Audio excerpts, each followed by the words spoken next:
to more Fanime. I'm your fan of more anime. What's up, everybody? Good morning. I'm very excited because this morning we're going to be discussing, I'm going to be taking a deep dive in the 25 One Piece chapters that I read this week.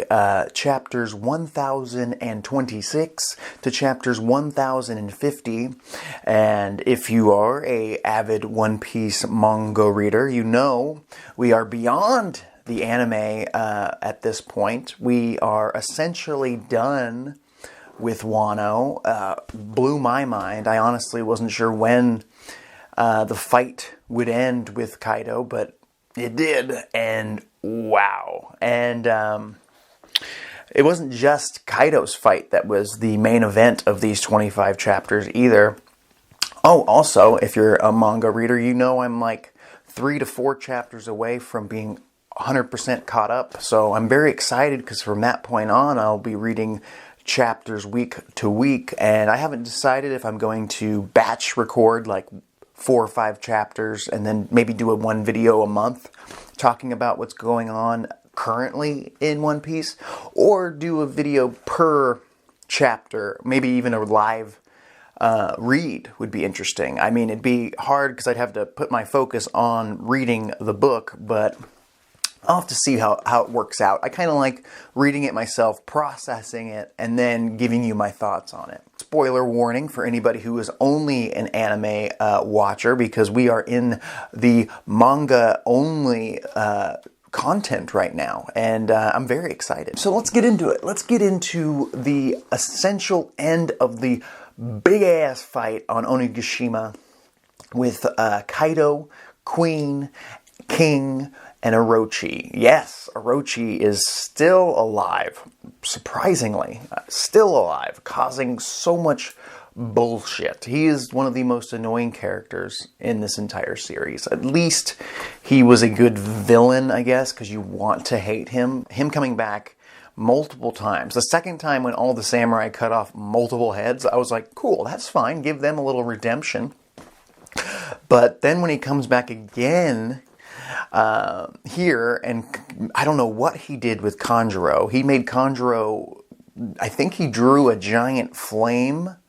I do not understand what happened here exactly. He had a conversation with a dying Kanjuro, who I now think is dead, who died of his mortal wounds he got from fighting the scabbards. But it's like Kanjuro turned into a flame, or he drew this flaming creature thing, and it slowly dropped through Onigashima, and it was on its way to some explosives that were at the bottom throughout the entire 25 chapters. And I was like, how did Kanjuro do this? And it also seemed like the creature was Kanjuro, was talking to Orochi, because they were like, you know, family in a way. And he was like, get away from me, get away from me. And then it turned out that this creature set Kanjuro aflame, or no, Orochi.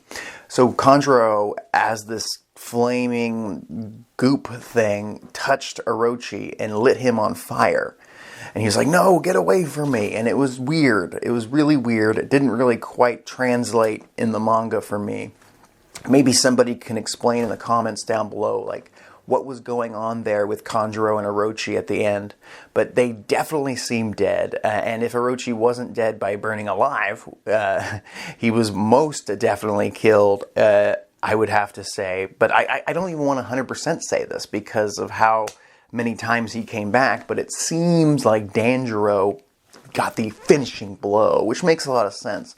Especially it was him protecting Odin's daughter, who I can't remember her name right now. But she was there distracting Orochi, took away his power by giving him one of those sea prism nails so he couldn't transform. Eventually, he gets the nail out, and he does transform into a giant flaming Hydra thing. But luckily, our boy Danjuro steps in, cuts his head off, ends that guy. I hope, maybe he could still be alive. I really just don't know. I hope Orochi's done. I hope Kanjuro's done. They both had a few moments where I thought they were dead and came back. But I think their story has been told. I think the curtain has been closed on them. It's time to move on. You guys were kind of secondary villains to Kaido and Big Mom and Queen and King to me.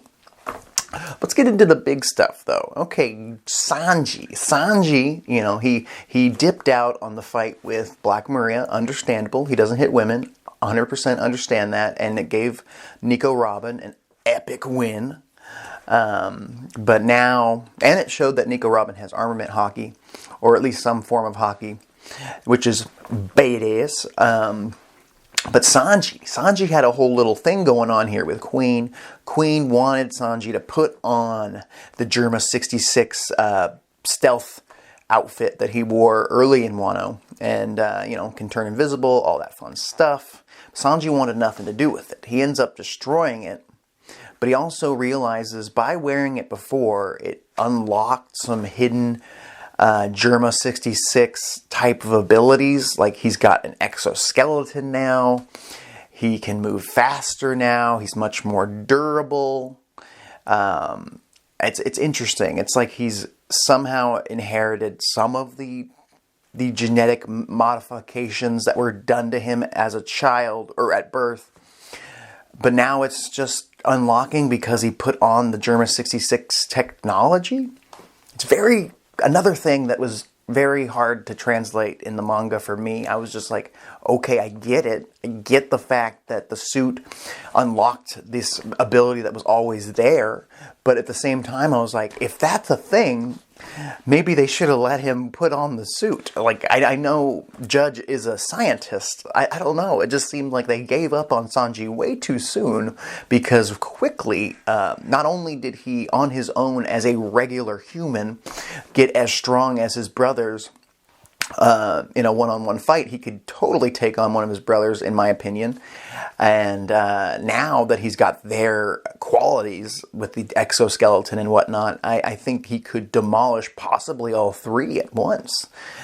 He's become much stronger. I would say that Sanji and Zoro at this point have to be at a, you know, like a mid Shishibukai warlord level strength at this point. I would say they're not Hawkeye Mihawk levels of ability and power, but they could hold their own against some top diggity dogs now. Some of the people that only Luffy could beat at one point. I mean, Zoro's always been on par with Luffy in my personal headcanon. I think he's always had the will and the grit that he could possibly beat pretty much everybody that Luffy has faced over the years, especially now that he's gotten trained by the greatest swordsman, Hawkeye Mihawk, for 2 years. He's got to have picked up some shiz. Either way, this is Sanji. Sanji destroys the suit, the Germa 66 suit. He gets whacked across the head by Queen, and it ends up like breaking Queen's weapon across his face, and Sanji's like, that didn't really hurt at all. This is scary. Sanji like runs away at one point again, which is kind of not frustrating, but he ran away. He didn't run away from Black Maria, but he passed the torch to Nico Robin because he trusted her to do that. Now this time he's so confused, he doesn't know what to do. He's like, if I fight, will I lose my emotions like my brothers? Because I don't want to be somebody I'm not. They are the opposite of what I want to be. But their power is nice. He even says something to the effect like, Luffy, what do you want? Do you want a guy like the Sanji you know, the one that's afraid to, or won't hit women and, you know, isn't necessarily genetically more powerful than a regular human? Or do you want this crazy science experiment that's emotionless and willing to take anybody out? There was one point where they kind of teased that Sanji accidentally hit a woman when he was like going through this emotional issue, this complex he's having about fighting, because he doesn't want to keep unlocking genetic enhancements that will just change who he is. At one point, he pulls out a snail phone.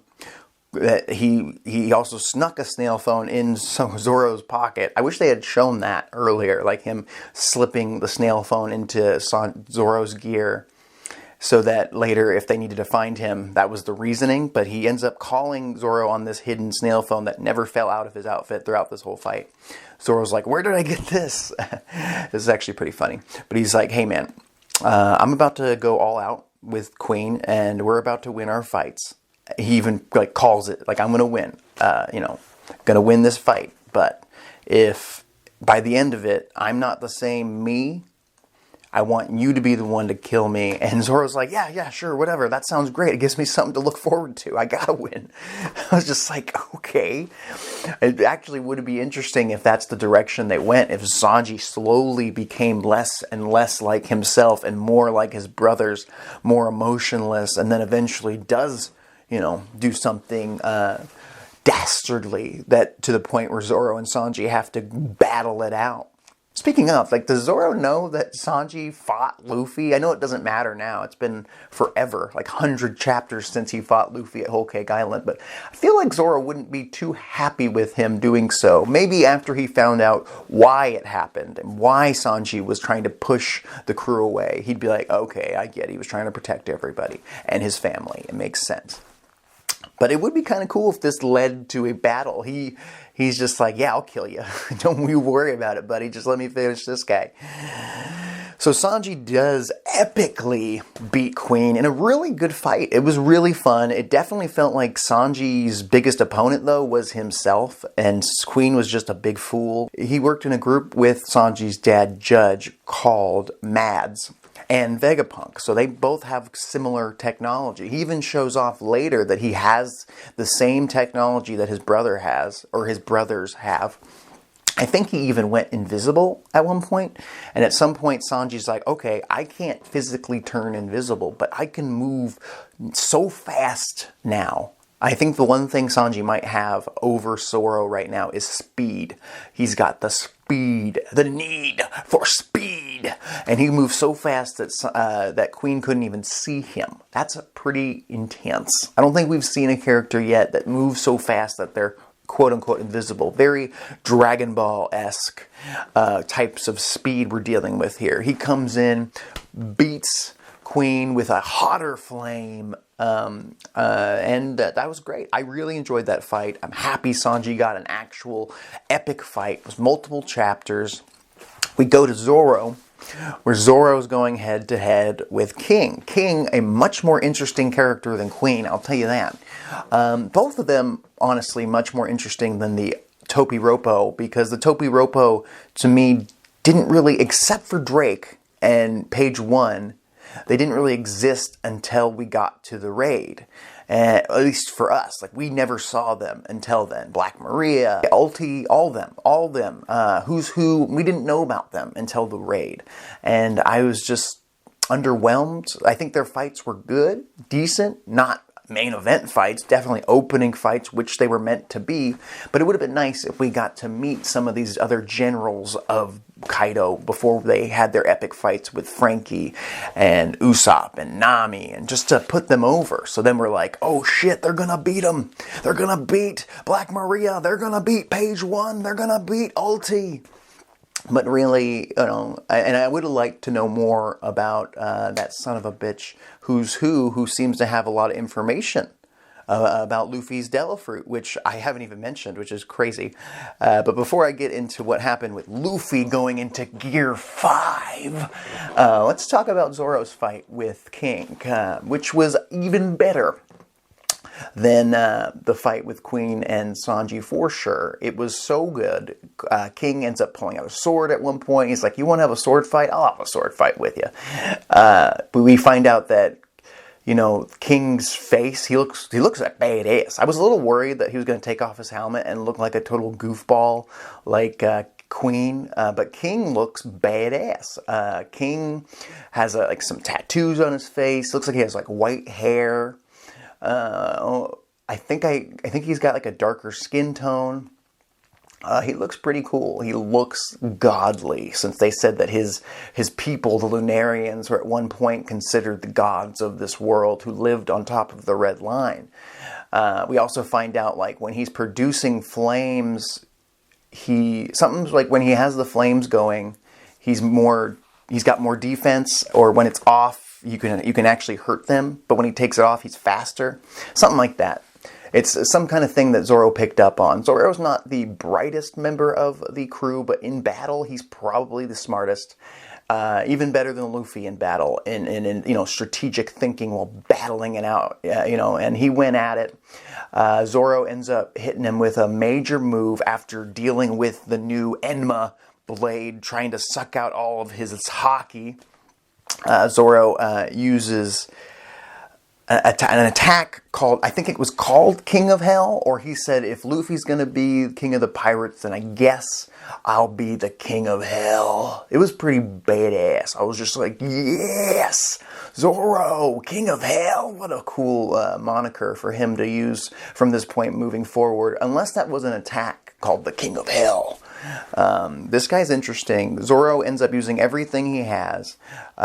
King goes down, and I would be surprised if this isn't his first loss in a very long time. Zoro actually ends up dealing with some Grim Reaper looking thing. A giant Grim Reaper thing goes over him, and he's like, no, stop! And we see nothing else of this Grim Reaper, so I hope that gets explained. I was just like, well, is that Brook? Because I haven't seen Brook too much in these 25 chapters, but no, it looked like the Grim Reaper was coming for Zoro. There was a point where I was like, is Zoro going to die here? Because he did take that medicine from Chopper. That medicine that helped him feel better, but it's going to make the pain twice as bad. So we'll see. Luckily, his boy Frankie shows up, picks Zoro up, finds him first, picks him up, and rushes him to Chopper because he is in critical condition. I do love my personal headcanon of Frankie and Zoro being best buds off, when they're not in the middle of missions. They're like drinking brews together, or maybe Frankie's having a cola and Zoro's having a brew, having a great time. I could see them hanging out. And I can also see Frankie and Sanji hanging out. I think Frankie's that great middleman. He's friends with everybody.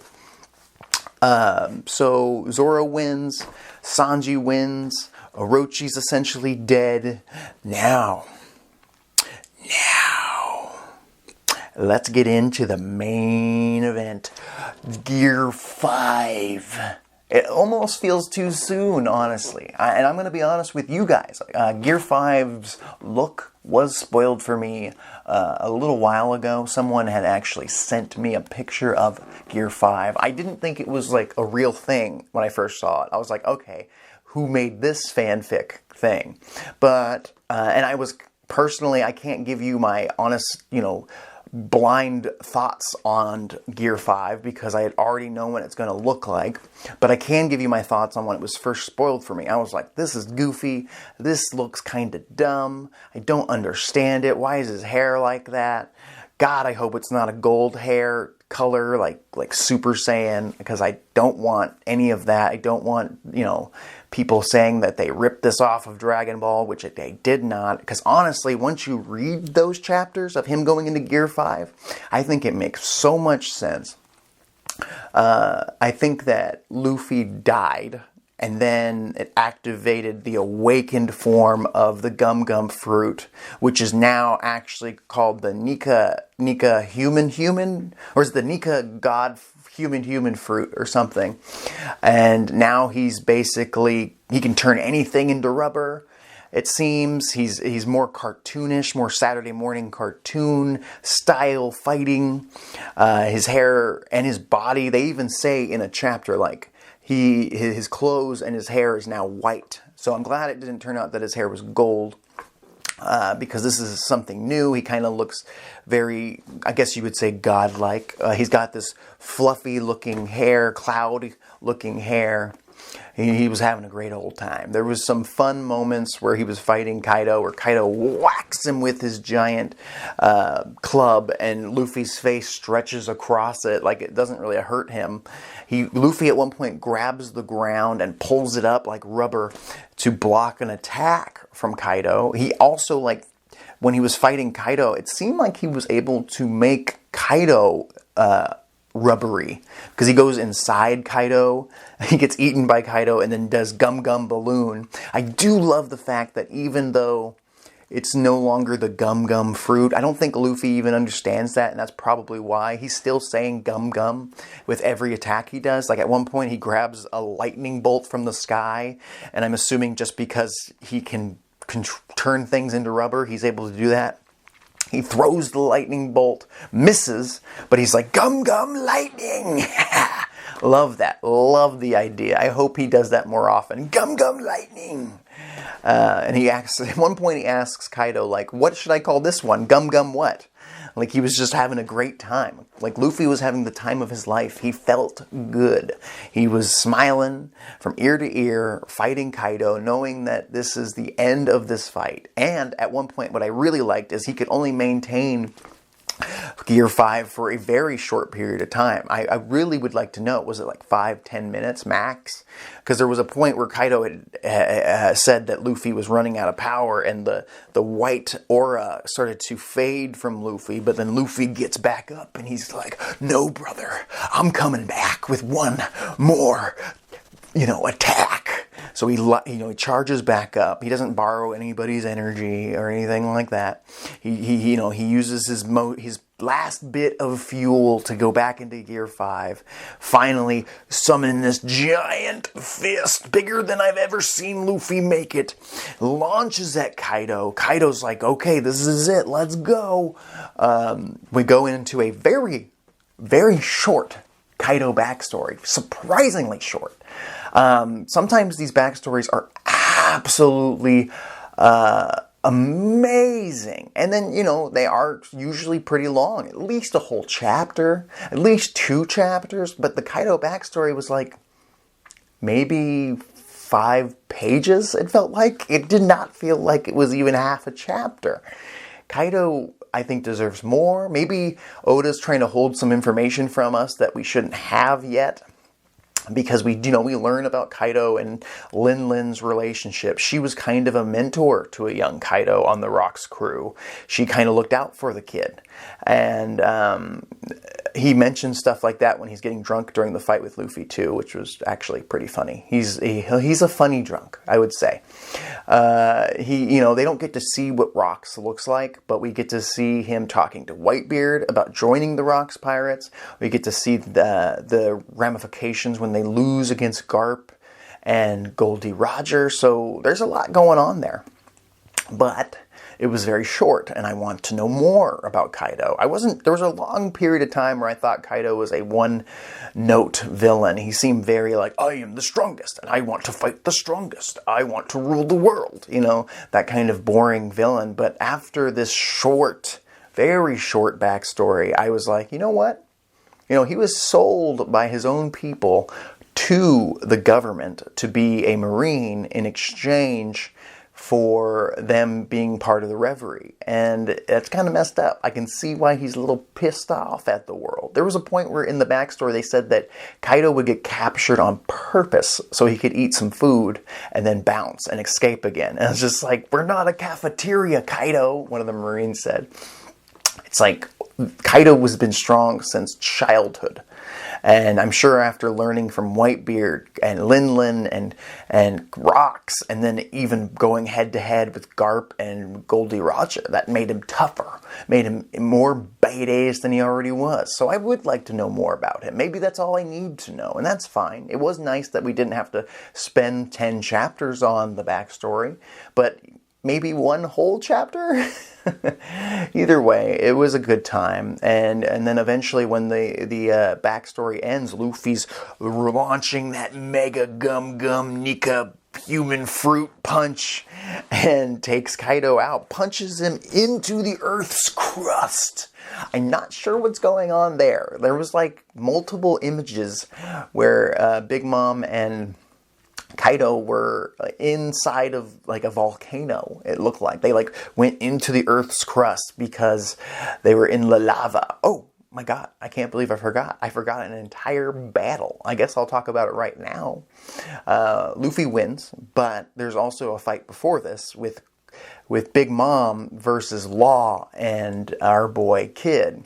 And Kid was dealing with his body getting beat up by Hawkins, who had one of those little voodoo dolls of him inside his body. But Hawkins, big brain,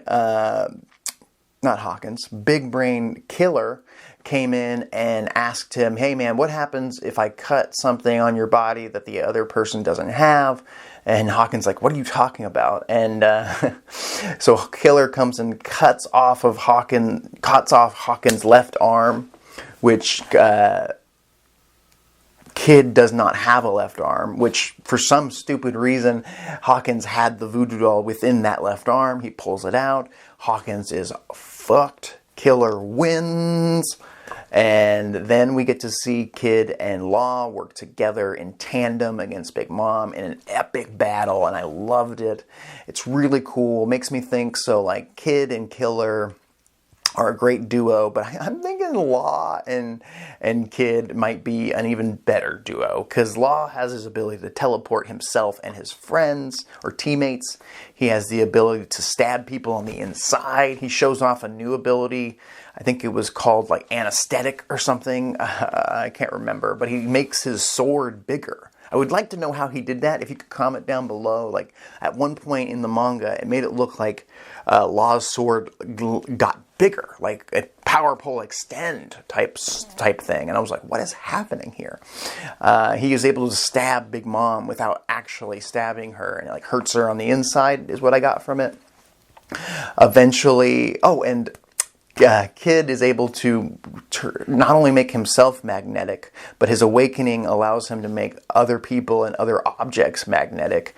So he was able to make Big Mom magnetic, so a bunch of metal piled on top of her. She did have a really good fight, though. Like, she fought back. There was a point where her arm got broken, and she used like a part of her soul to fix her arm. And then at one point, she was sucking the soul or life out of all the pirates that were surrounding her. Kid and Law's crew that was there cheering them on, sucking their soul out. And we learned this is that you can't take... Big Mom can't take your soul if you're not afraid of her. And we learned that through Jinbei at Whole Cake Island. So both Kid and Law were not afraid of her, so she wasn't able to take their souls. They were willing to die here. They were willing to go all out, which they did. And they beat Big Mom, launching her into the Earth's crust as well. So I don't know if Big Mom and Kaido are dead, but it looked like they were deteriorating in the lava on the panel. But, you know, Oda doesn't normally kill that many people. I have had one other thing technically spoiled, but someone commented in one of my videos telling me, my last video was telling me that Ashura is dead and Kiku is dead. No, not Kiku. Izo, her brother, sacrificed himself and died, and so did Ashura. So that's sad. That's really sad. Two scabbards who I do believe didn't get a prop. Ashura's death was pretty proper. He jumped on a grenade for his crew, his squad. Izo's, though, just felt kind of lackluster. He showed up and he, protected his sister Kiku, but at the same time we didn't get to see him die, and he was a member of the Whitebeard crew, and he seemed pretty powerful as well. Like, he went head to head with one of the members of CP0 that were there, and it seems like these CP0 guys with the masks on are much stronger than I thought they were. They just seem like goofballs at first, just watching the fight, waiting, nothing's happening. Their masks look kind of goofy. I'm kind of curious. They're not the members of the CP9 we once knew. Like, there is a point where Rob Lucci's in these 25 chapters, and he calls the members of CP0 that are there, and he says, okay. And, even Kaku is there sleeping in the background, which is funny. But he's like, hey man, we have to capture Nico Robin. And I was just like, not again. Come on. Come on, my guy. Come on. Rob Lucci, I mean, you've tried this before. Please do not try and capture Nico Robin. She has armament hockey now, and I think she would just snap your neck. He seems like he's kind of in charge of CP0. Maybe he's just a grunt member of CP0, but he called them. He's like, you got to go capture Nico Robin, damn it. And they tried, they did, and they called and said, hey, we do not want Luffy leaving this fight alive. Do whatever you need to do to make it that, make Kaido the winner at any cost, and at any point kill Luffy, because we can't have the fact that the Nika human god fruit is out there and has been awoken.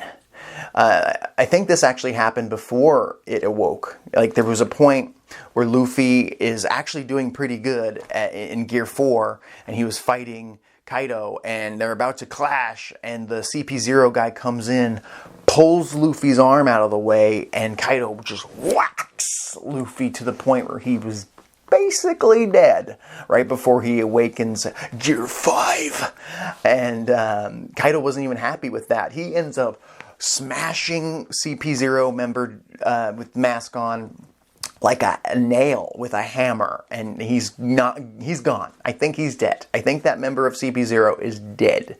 One of the other members of CP0 ended up leaving and getting the heck out of Dodge, because he knew that the island is about to fall. Kaido and Luffy are still fighting. What's happening?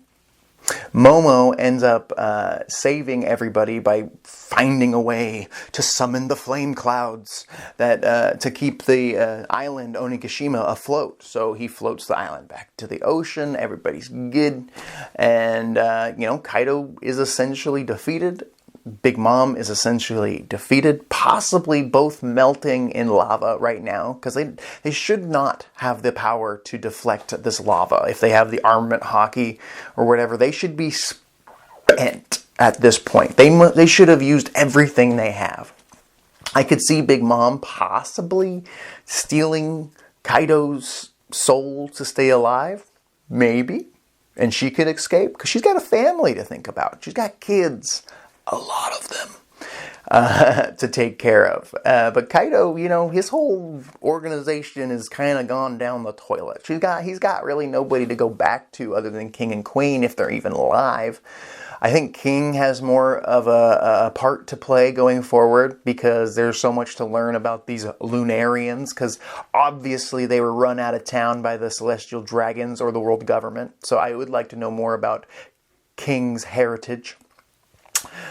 We do learn that King was saved by Kaido when he was basically being experimented on by scientists of the world government, which was cool of Kaido to do that kind of thing. Kaido doesn't seem as bad as I thought he was. He just wanted to rule the world like every good villain. Either way, these 25 chapters were insane. I think a handful of good guys and villains died. They died.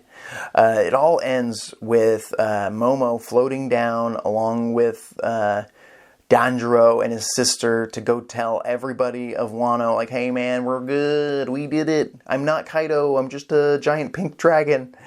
We did it. We're free. Yay! That's what I kind of got from that. I do feel like it would have been kind of cool to see Momo be the one to defeat Orochi, because he obviously doesn't have the power to compete with someone like Kaido, unless he maybe had the backup of Yamato. Yamato was there, and Yamato was kind of a cheerleader for Momo during this time, because Momo was kind of giving up. He was like, I can't do this, I can't make this island float, and if I don't, it's going to fall and explode. What do I do? It was kind of annoying. It was just like, yay, he did it! Thank goodness. I didn't expect the whole squad to die from an explosion. Would have been a crazy ending, though. Could you imagine if Wano ends with Luffy winning on top, runs out of energy, the whole island falls, explodes, everybody on the island is dead, and the world government's like, sweet, everything's taken care of. Everything we've ever had an issue with is gone now. We can rule the world of One Piece and go find the One Piece as well. There's a lot to unpack right now. I mean, Luffy's devil fruit is not a paramecia. It's a zone fruit, which is fucking insane. But it's kind of like Chopper's, because it's a human fruit. We've seen multiple like dog fruits and dragon fruits. So it's not unrealistic, and his new Gear 5 is much different than Gears 3 and 4, which I appreciate. I'm glad it wasn't just like, okay, now I'm this version of Gear 4, but now I'm going to call it Gear 5.